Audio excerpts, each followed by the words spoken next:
one. Look, I'm here in Siquijor, so there's a lot of fish in here. Look at that.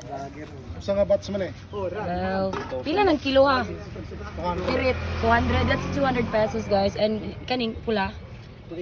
280 pesos. That looks yummy, guys. And what about this one? Pila kilo ani? One, ha? Ma 150. Sure ka? Bot. Pila? 250. And that ka na? 200. Wow. Guys, I want to buy those. Kani, parera? 250. Okay, look at that. This is what we call malanse. And this is the cheapest fish here. Hala! Pila ni? Ilang kilo ano yung pila?